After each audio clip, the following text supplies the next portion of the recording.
Bienvenue sur nos terres. Ici, il faut travailler fort pour construire le village prospère dont les prophéties parlent. Au travail! Oh, pas trop fort. Il ne faut pas déranger les monstres.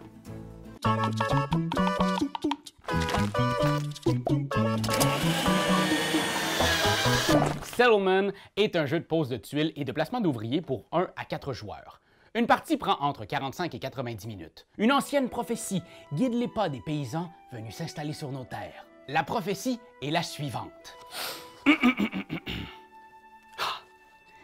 Celui ou celle qui aura accumulé le plus de points de victoire en construisant un village cool, des bâtiments et des héros sera nommé l'élu.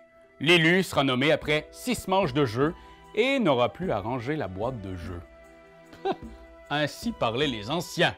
Et comment construire ce village digne des légendes d'autrefois? Eh bien, suivez-moi. On va commencer par préparer le plateau central. On va mettre ici les tuiles terrain classées par niveau, 1, 2 et 3. Pour les tuiles bâtiments, celles avec une petite maison à l'arrière, on va créer 3 piles à peu près égales. Révélez-en 9 faces visibles dans le marché, juste ici. Les cartes héros sont mélangées, puis on en révèle 4. Mélangez toutes les tuiles artefacts et piochez-en autant que le nombre de joueurs, plus 3. Dans une partie à 3 joueurs, par exemple, ce serait 6, et je viens les placer ici, face visible.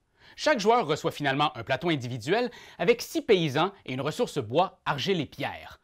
On choisit un premier joueur au hasard, puis à tour de rôle, en commençant par le dernier joueur, tous vont prendre une tuile artefact et l'ajouter à l'emplacement artefact de leur plateau ici.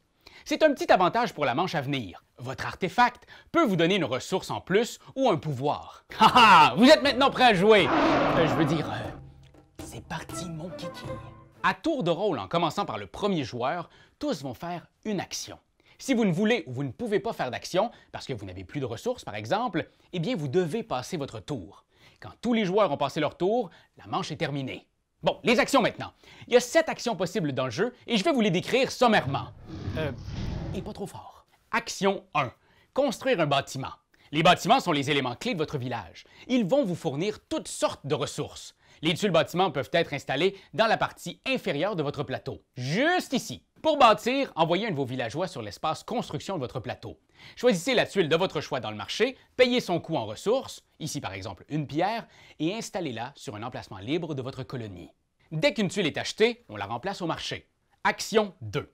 Explorer un terrain. La partie supérieure de votre plateau représente les terres sauvages, des zones prometteuses pleines de ressources. Et vous savez ce qu'on dit quand on arrive dans une zone non cartographiée?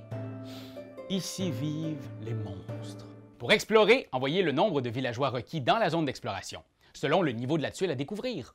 Votre première exploration doit être de niveau 1, mais par la suite, vous pourrez explorer les cases adjacentes à celles déjà explorées et vous pourrez donc choisir si vous souhaitez explorer une autre tuile numéro 1 ou des tuiles d'un niveau supérieur. Oui. Si la tuile explorée a un symbole monstre présent sur l'un des héros visibles dans l'offre centrale, ça veut dire qu'une bête surgit. Placez alors un pion monstre du type correspondant sur la tuile. Action 3. Chasser les monstres. La bonne nouvelle, c'est qu'on peut se débarrasser de ces bêtes. Envoyez le nombre de villageois requis dans la zone chasse. Un monstre vert demande un paysan, un monstre jaune 2, etc. Remettez le monstre vaincu dans la réserve et réclamez les ressources selon son type. Ce gnoll, par exemple, me donne un diamant. Ça va faire un beau piercing de nombril. Non? Action 4. Construire une fortification. Ces tuiles vont vous protéger et vous aider à stocker vos ressources. Pour en construire une, envoyez simplement un paysan dans la zone de fortification et placez ensuite une tuile fort sur n'importe quelle tuile terrain sans monstre déjà explorée. Bon, là vous dites, c'est bien beau construire, mais ça donne quoi tout ça? Bonne question! Les prochaines actions vous permettent de profiter de votre ouvrage. Action numéro 5, activez une région. Placez un villageois sur l'une des flèches pointées vers vos terrains. Réclamez ensuite toutes les ressources des tuiles qu'on trouve sur cette ligne. Sauf celle occupée par un monstre, bien entendu. Bon, par exemple, ici, j'aurais un bois, une pierre, mais pas ce bois qui est protégé par une manticore féroce. Attention, chaque ligne ne peut être activée qu'une seule fois par manche, et cette action peut attirer des monstres. Après avoir réclamé une ressource d'une tuile, vérifiez si le symbole monstre qu'on y trouve est présent sur un héros de l'offre. Si c'est le cas, un nouveau monstre se présente. Puis moi vous dire, ils sont grosses les manticores cette année en plus. Action 6, activez une rue. Cette action est assez similaire à la précédente, mais pour votre village. Placez un villageois sur une ligne et activez tous les pouvoirs des bâtiments que vous y avez bâtis. Par exemple, ici, je peux échanger n'importe quelle ressource pour un jeton d'or, j'obtiens une pierre et je peux stocker un or ici pour faire 5 points en fin de partie. Il y a plein de bâtiments avec des pouvoirs super cool. Je vous laisse découvrir ça. Vous pouvez activer chaque ligne une fois par manche et les bâtiments peuvent être utilisés dans l'ordre de votre choix. Action 7. Activez une fortification. Placez un paysan dans une fortification de votre choix. Réclamez sa ressource et ce, même si vous avez déjà activé sa région. Alors, toutes ces actions, c'est une façon d'obtenir les bonnes ressources pour attirer des héros. Inviter un héros, c'est même pas une action. Vous pouvez le faire avant ou après l'action de votre tour, dès que vous avez ce qu'il faut. Pour accueillir un héros, vous devez payer son coût en ressources. Notez aussi que les héros à gauche demandent un surplus de 1 ou 2 diamants, comme indiqué juste ici. Le héros rejoint votre colonie en vous procurant immédiatement un certain nombre de villageois bonus. Il vous rapportera aussi des points de victoire en fin de partie. Quand un héros est acheté, décalez, s'il y a lieu, les autres héros vers la droite et comblez l'espace vacant le plus à gauche avec une nouvelle carte. Sachez que pour chercher les ressources désirées, vous pouvez, en tout temps, faire des échanges de ressources au ton indiqué ici. Ces échanges ne comptent pas comme une action. Alors bref, vous enchaînez les actions comme ça jusqu'à être à court de ressources, de villageois ou de désir de continuer. À ce moment, vous passez. Si vous êtes le premier joueur à passer pour cette manche, vous deviendrez le premier joueur pour la manche suivante. Vous devez ensuite défausser toutes vos ressources de base restantes, soit le bois, la pierre ou l'argile. Vous devez cependant garder une ressource de base par tuile fortification en votre possession. Les diamants et l'or sont toujours conservés. Les villageois rouges retournent dans votre réserve personnelle et les villageois bonus, les blancs, retournent dans la réserve générale. Finalement, échangez votre artefact actuel avec un des artefacts disponibles près du plateau central. Quand tous sont passés, la manche est finie et on avance le compteur de manches. À la fin d'une manche, on défausse le héros le plus à droite, on décale et on pioche une nouvelle carte. S'il y a plusieurs bâtiments identiques dans le marché, on les regroupe dans une même pile, puis on en pioche de nouvelles.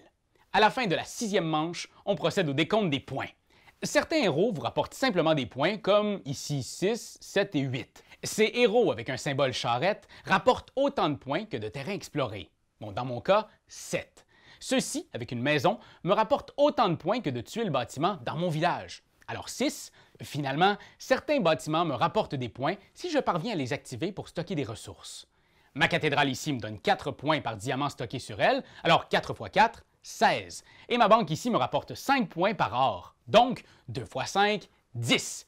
Comme vous le constatez, l'art de Settlement est de choisir le bon moment pour construire, pour activer ses avoirs. Il faut savoir flairer les opportunités.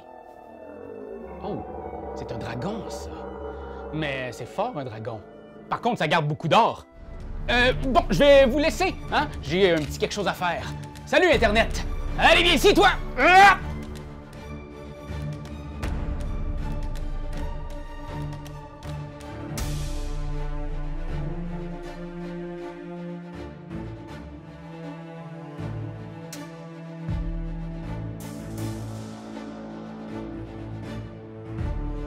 C'est toi de trouver l'épisode de jour du Popoche? Sonne la cloche! Sonne la On cloche! parle de jeu, like-nous, commande, suis-nous, suis-nous! Ouais. Sonne la cloche! Sonne la cloche! Partage à tes amis, partage à ta mamie, Oh, ouais. ouais, Sonne la cloche! Sonne la cloche! Comment ton ouais, fais le mon titi! Sonne la cloche! Sonne la cloche! Sonne la cloche comme quand Jésus a sonné à la porte pour aller souper chez Zachée.